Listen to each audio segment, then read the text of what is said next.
Hello? Can I, thank you, go down? This is certainly a shape. Sun and the moon. To my left the day, to my right the night. Oh, you're down in the catacombs, surely.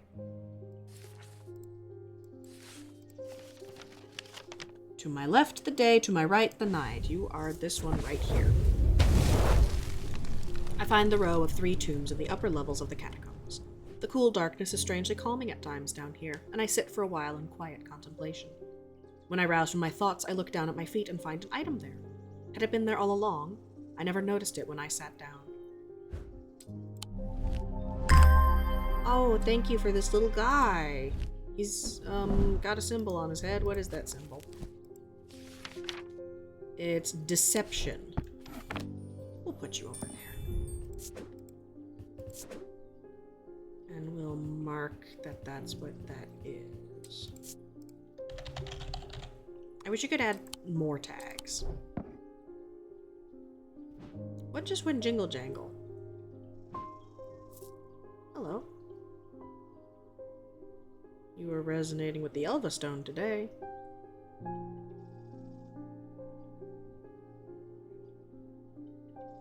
Would you like Corvin's Might? You like a couple of things in here. Hello, David. I've been hearing a worrying rumor about Verona Green. They're saying she drowned in the lake. Oh no! I hope for all our sakes they're wrong. Me too, Jesus Christ. Fuck, dude. According to family legend, an ancestor of mine hid an item of thaumic significance in his burial chamber. It has never been found, but not for lack of trying. I was tempted to search for it myself until I learned that it was in the catacombs in a place known as the Hall of Shields. Perhaps it's better to leave it to those who know what they're doing. MBN. I know where that is. It's in here. As I descend further into the catacombs, a strange sensation comes over me. It is not fear, although fear is mixed in with it. With cold clarity, I know at once what it is. I have entered an area known as the Depths, a place where few have been and fewer have returned from. Not even Palians can clear the air here and render it safe to breathe, but there is a way. Slate miners inhale the vapors produced by a spirit called a wandering shroud. They say it invigorates their senses and stays the mind rot that would otherwise consume them. It will be dangerous to continue exploring down here without following their lead. So I need a wandering shroud. And I think I have that in my, sulfur bucket. Shield charm and spirit vault, this thing. With a paste made from sulfur. This thing. I try to breathe in the vapors from the wandering shroud, but to my horror... To my horror, I realize that the spirit vault is empty. My vision starts to blur as the cloying air of the depths fills my lungs, and I stagger away in a daze. When at last I reach the surface, I take deep breaths of the fresh air, but my lungs ache for some times after. I need to be more careful. I have written to Barton Potter. He will know where to find a wandering shroud. Ooh, so wait a minute. Can I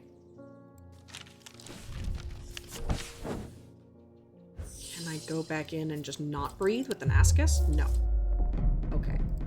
I just wanted to see if I could instead not breathe using the Ascus. But I suppose my spirit vault, of which this is, for certain, is empty. Uh-oh, that sucks. Alright, who's today? Nancy Irwin. I've done something quite stupid. I went exploring in Heath Wood and came across a grave. It was overgrown with dark brambles, so I started to clear them to get a better look at the inscription. I wasn't as careful as I should have been. The thorns were thick and menacing, and I scratched my arm on one of them. I have not felt well since. I've been cursed. Please help me. Yikes, girlfriend. Okay. Black. Gross shit. Black heart. Can I inspect you? Are you cold? So how do I fix black heart? With a lamb siphon. Oh boy. The instrument is made using the dried seed pod of a sheep snap plant. And sheep snap is this round thing. This round orbular! Round orbular! You! Yeah! Lamb siphon. Truth conduit. These items are used by tricksters and swindlers to distort and deceive. They do not warrant the designation of dark article that some want to apply to them, but they can be and have been used maliciously. The gentle sound they produce anchors the mind as the spell is woven, combining symbology with a deeper, more primitive power. Lamb's siphon.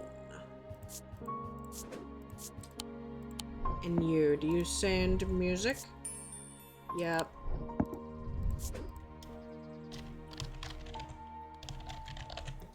A truth conduit, and I'll mark it as red, even though it's not a dark article. I don't like it. Its vibes are off. Thaddeus White! You're someone that I are intrigued. You don't know me, but it's time I introduced myself. I'm the curator of the Museum of History here in Undermere. Eli and I have a complicated relationship. Don't all siblings? I guess. I don't tend to come by the shop much anymore, but I heard he had left town for a few days. I wanted to bring him this, but I know he'd only turn me away without even looking at it. Okay. Ooh, gold, wood, and green.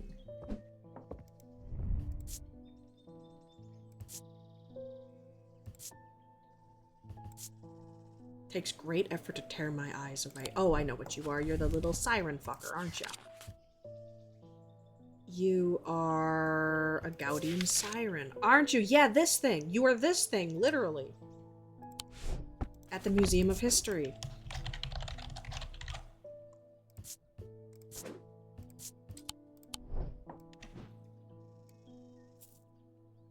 That's so fun. Simone, welcome back. Jupiter. Thank goodness you're safe. I was worried about you. I hope my mother is okay, too. I've lost count of the amount of gossip I've heard about her misdeeds over the years.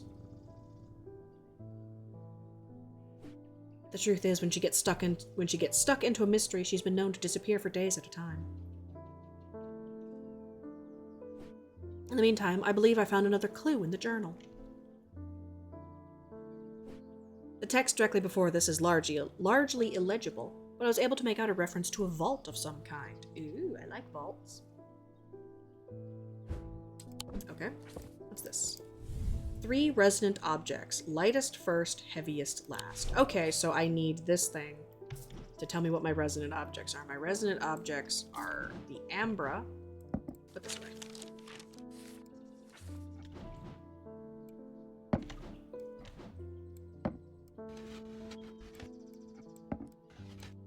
The ambra. Okay, don't point at that. Put that down here so it doesn't point at it. The Elva stone. And Corvin's might. Heaviest first, lightest last.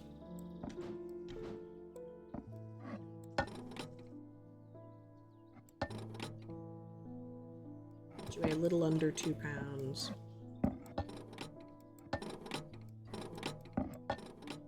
You weigh about 1 pound.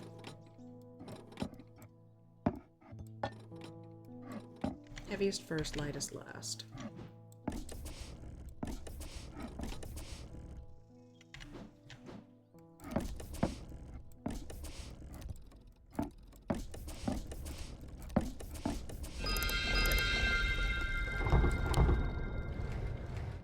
Oh. Hold on, flip this. Can I get more moon?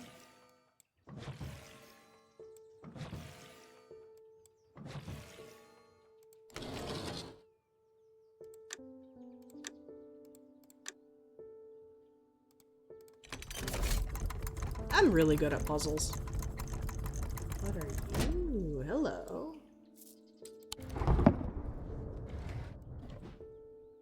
Okay, so You go back. Actually, you...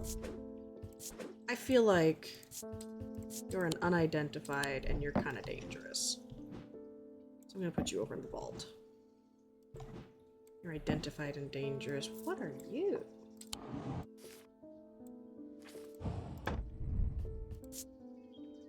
Painted black and gold.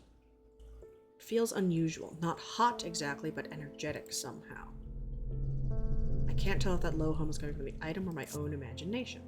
There's definitely something unusual about this item. I can't quite put my finger on it, though. We're gonna put you over there. Don't like you. And you can go up there where you go. Actually, I'm gonna put you over here to make some more space. You'll go with my moon-based totems. I love all the things in here. Oh, it's so nice. Who's up? Francesca. Nice to meet you again. I got a fright when they brought the body of that poor drowned woman to me with those lifeless black eyes. Yeah? Do you know who she is? I thought for sure it was Verona at first. She does look like her. But we're quite certain it's a lady from Hawkshead who went missing a few days ago. Thank goodness. There's one thing I can't get out of my head, though. Why would she try and swim across the lake? I don't know.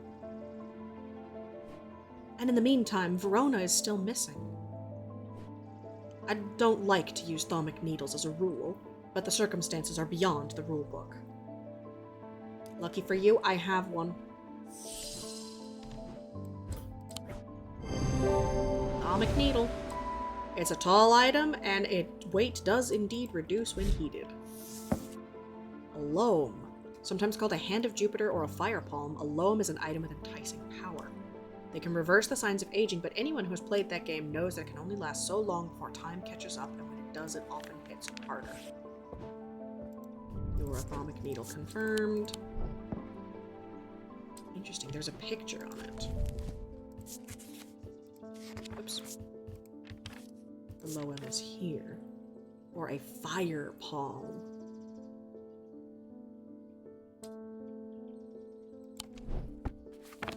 Loam?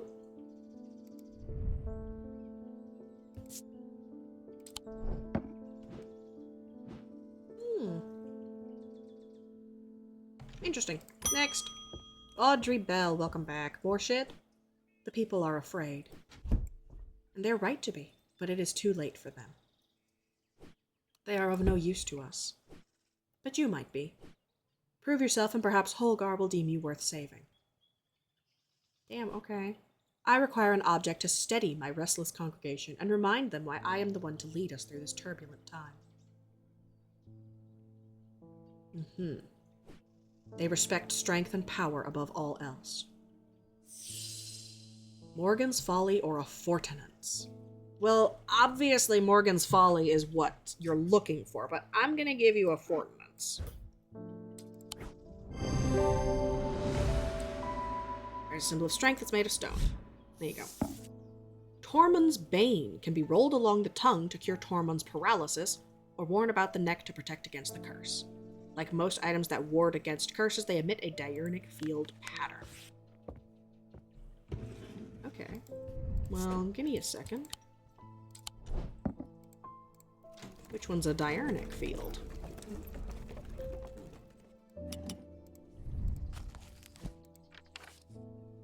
Diurnic is a diamond, small in the middle, tall on the top middle.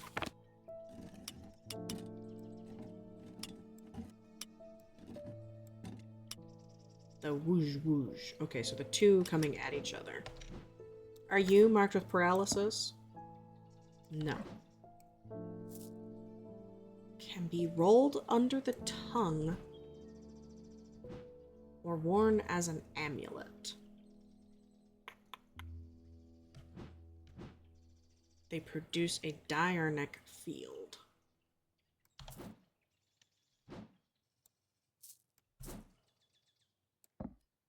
You maybe. Don't know.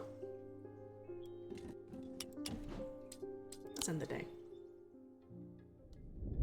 The rider's partner was less fortunate. They found his frozen body a week later. Oh. Yikes.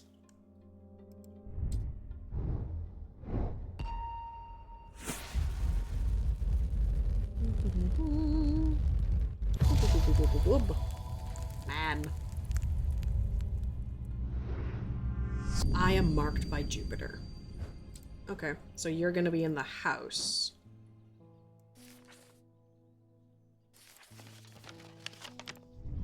And you are marked by Jupiter, which is the weird 4.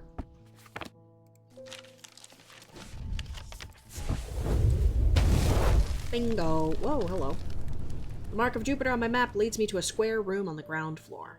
Other than an intriguing torn note, there doesn't seem to be anything of interest until I notice that the bookshelf is mounted on a runner and can slide to one side. I push it and it glides easily, revealing a hidden recess in the wall behind it. Thank you very much for the other half of my paper and this thing that I don't like the look of.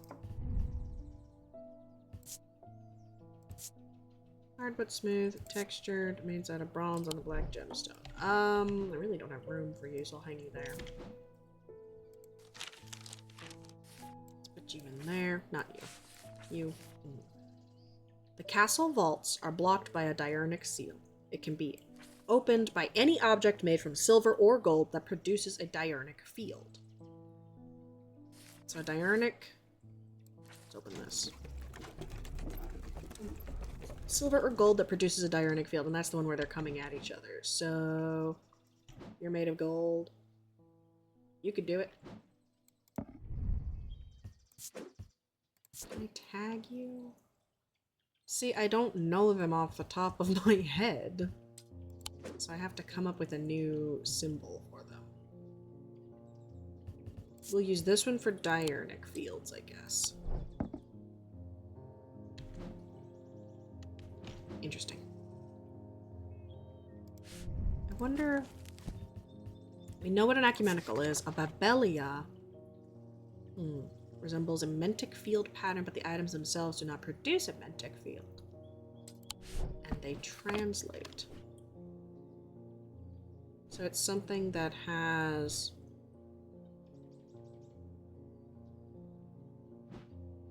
There's not that many things that I don't know what they are at this point.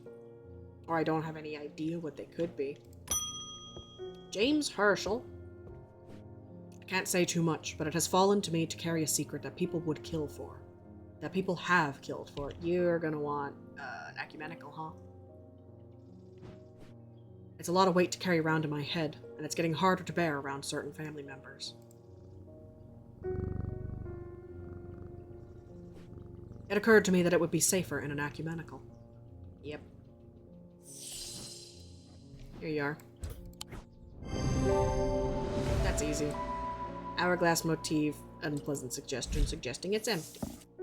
A shadow anchor is sometimes used in the practice of shadow casting, the art of projecting one's presence outside of the body. Without an anchor, minds have been known to become lost. Shadow anchors' designs can vary greatly. Some prefer pendants, whereas others prefer to clutch a totem in their hand. Some make use of symbology, where others use gemstones. They will always produce a field from the individual branch, however. So either Mentic or Wixic. You're an ecumenical for real.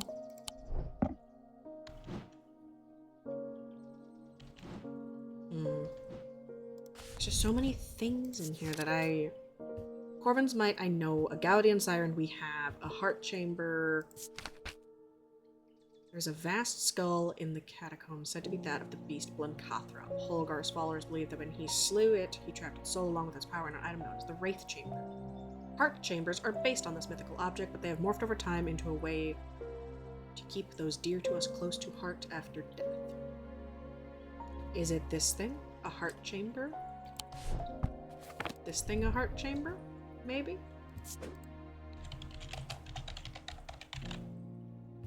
That could be it, because he's wearing that. He's got that right next to his heart. Aloem, I have no idea. Morgan's Folly. A folly symbol can be revealed to induce a trance-like state in anyone who casts their eye upon it, making them open to suggestibility. And the symbol for or hypnosis is a diamond and then a smaller diamond. So something... That wasn't round, it could be that one.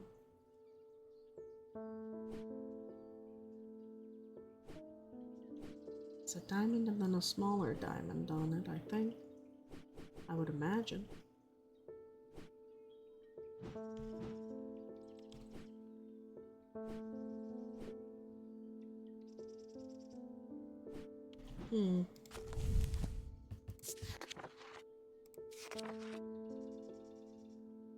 Pit. 3 different elements that make up a pit, allegedly with this. Earth, sun, and death, or darkness, the Draic, the Darnic, the Noctic. They do not produce a recognizable thonic field. So it wouldn't be made out of rock. And it wouldn't make a field. You don't make a field. Oh, and what is it? Hold on. The earth is the sun, and death or darkness. Clay is the earth, gold is the sun, and this would be death, so that's that. For sure that's a pit. And it's not made out of stone, because it would crack it. We'll call that a pit.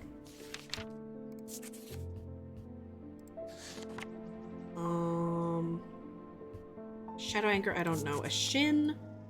Using materials with a connection to the ocean.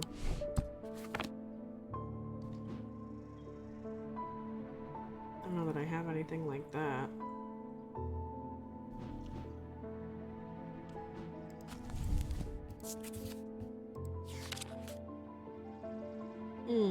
The solemn nether we know. The spirit eye, we got no idea now. Tormund's bane. No clue. Truth conduit, we know. Let's just ding the bell. Hi, David. People are getting restless. The followers of Holgar have been marching through the streets with that crazed priest at their head. Not long ago, that sort of behavior wouldn't have been tolerated in Undermere. Now there are people joining in. Okay. Man, that's crazy. In answer to your question, yes, it is possible to capture a wandering shroud. To the north of town, if you follow the little stream up through the woods, you'll come out on a hilltop that was clearly of some ancient significance. It is not uncommon to see wandering shrouds there. Be patient, be still, and they will come. Okay, to the north of town, follow a little stream through the woods. Get off my fucking screen. Go away.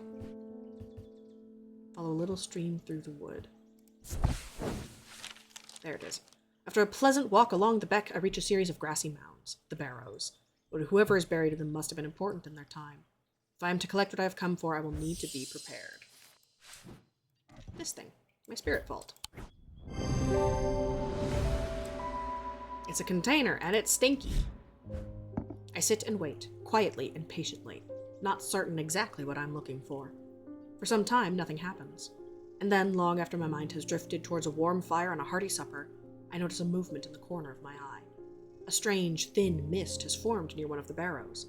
It seems to produce a sort of dark light, a contradiction that my eyes have trouble perceiving clearly. The ethereal creature, for surely this is a creature of some kind, ambles towards the vault that I have left out for this purpose, and I daren't breathe as it slowly nestles itself within the receptacle. Great, now we need to go down to the catacombs. Go to the Hall of Shields, and I need to suck the man right out of here. I breathe deeply from the spirit vault, and it clears my mind.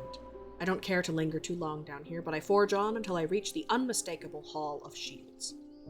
A stone sarcophagus sits on a raised portion of rock in the center of the cavern. I hold the torch close to better see the inscription on the side of the tomb. It reads, "The sun's light will reveal my gift." Mystified, I cast my eye up to the walls of the cavern and search the shields for some other clue, but nothing stands out. Sun's bond, obviously. The sun bond banishes the darkness in an instant, half blinding my gloom-adjusted eyes and bringing summer's warmth to the cold cavern. Blinking and squinting, I notice that one of the shields in particular is glowing in the bright light. I reach up and pull the shield down to reveal a small cavity hewn into the rock behind it. Inside is a blood-red urn. Freaky. What is that? Red clay. The eyes appear to be small green gemstones. It's warm and smooth, with raised detailing. Does not smell. I find it unsettling. The eyes seem to pierce my soul. We'll put you over here. And I'll put you in the archive because we don't need you anymore. The castle vaults are blocked by a diurnix. That's the catacombs. This. Hold on. The vaults are blocked by a large iron door. It has no handle or keyhole, and it does not give in the slightest when I push against it. I realize that it has been thaumatically sealed, but that's not much help. It's not clear what I need to open it. This thing. The door slides open without a sound, as though it has been kept well oiled over the years. Behind it, I find a large natural cavern that extends into the rock beneath the castle. Somewhat disappointedly, the walls are lined with racks of whiskey bottles instead of the rows of artifacts that I was picturing. When I show Edmund, he is delighted, and he spends some time examining the dusty shelves. It is not long before he makes a find that I'm surprised I missed. I return to the shop with a spring in my step and a curious item that demands further study. The bishop square is a simple tool of my great-great-grandfather's devising, loosely based on a briar's disc. By all accounts, he was an impressive man, but it would seem his mind began to fail him at the end. Perhaps he spent too long studying his Zea. He imagined invisible enemies coming to steal away his most prized possessions, so he began hiding them about the castle, noting their locations in a code that only he understood. Oh, so this is, no, these are the seasons. Bronze and iron, sharp edges, engraved symbols, weathered. Hold on. No, I know this. No, plant. What is it? A bishop square. I cannot,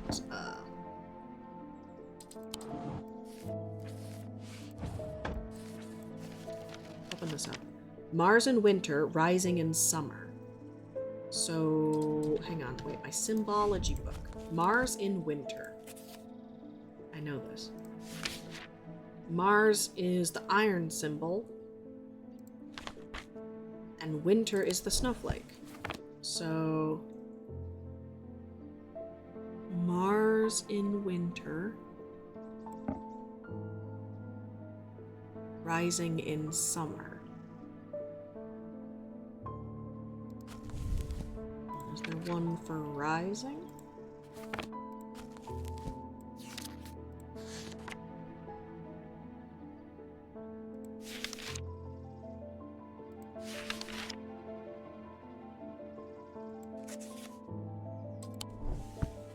Mars in winter, rising in summer.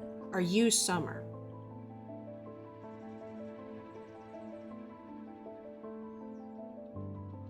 Hold on, which one is the symbol for summer?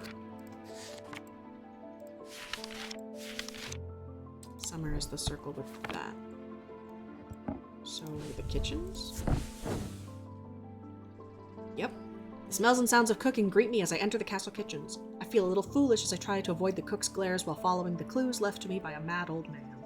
What was I thinking? I'm not going to find anything here. And yet, on the exact spot where the map leads me, there is something. A floorboard that has been cut and replaced. With a little difficulty, I lift it up and feel around in the cavity below before my fingers grasp something hard. Oh, I don't like you at all. That's the symbol for paralysis. Okay. So that can go away. Can it? No, that's not done yet.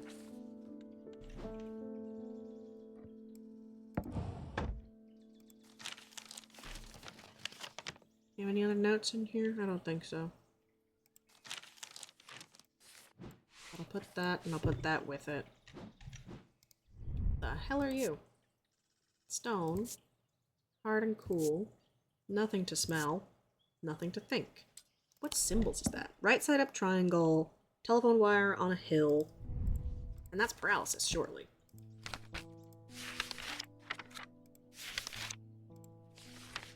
Yeah. Right? Yeah. That's paralysis. Telephone wire on a hill. Is confusion. And what's just right? Nope. What's just right side up triangle? Fire. I don't like your vibes. You get to sit over there. Nasty little creature. James Herschel, welcome back. I got to thinking after I left earlier. Transferring this secret to an ecumenical only adds an extra step. Do you want it out? Yes, it's safer than walking around with it in my head, but I would know where to find it. You want it gone. What I really need is a truth conduit, so I can deceive them into thinking I know nothing at all. Really? Is that true? Well, good thing I have one for you. Yup, it bears a symbol of deception, and it jingle-jangles. Abrasive Nether is used to purge unwanted memories. As with any procedure that can alter the mind, it should be used sparingly and considerately. Nethers are typically used in communal ceremonies designed to be easily passed from person to person. So you're the Abrasive Nether.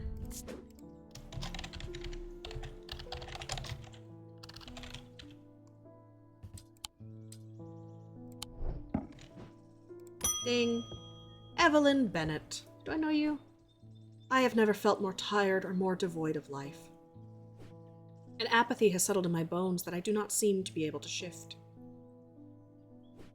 But while I still have breath in my lungs, I will not succumb without a fight. By the grace of Grey, I will find a way forward. Grey's grace?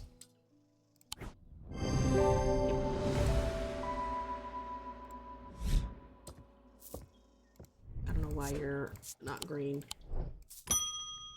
Barton Potter, welcome back. Aren't you glad that I didn't let that girl kill you? I've had a tip-off about something exciting. Have you come across the so-called nameless gods? No. Did you know that the tall stones that you sometimes find in high places were once doorways of a kind? No. I didn't know that. And here's the exciting part. An inscription has appeared on the stone that sits atop weather level. Cool. This is where you come in. Okay?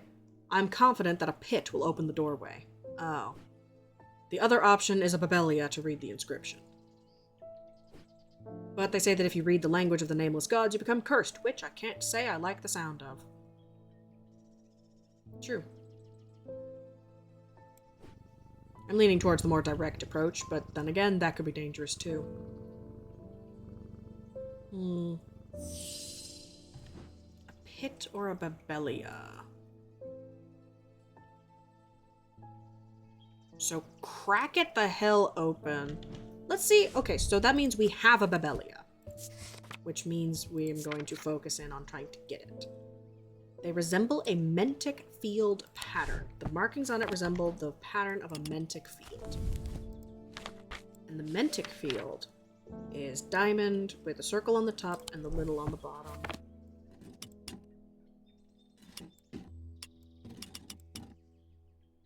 Looks like that. Oh, this is a Babelia.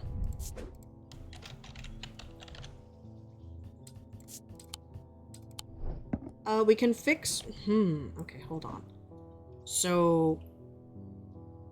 Pit will open the doorway, Babelia will read the inscriptions, but if you read the language of the nameless gods, you become cursed.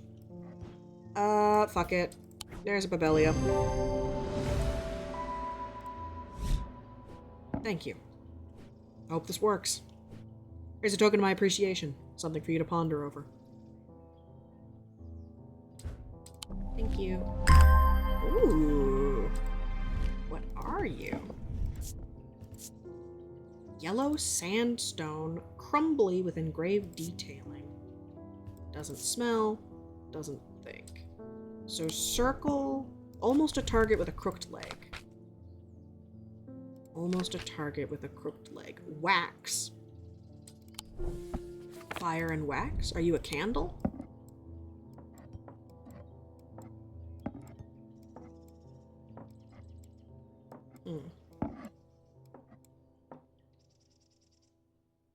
I don't know. You can go over here with my totems. You can go here. So Babelia is confirmed. I hope I didn't curse that guy. That wouldn't be very good. With dreams of earning his fortune long banished from his mind, the man brought the casket to a trusted friend, the curator of a museum in Undermere, Together, they looked for answers. We're almost done. Oh no, I want to go forever.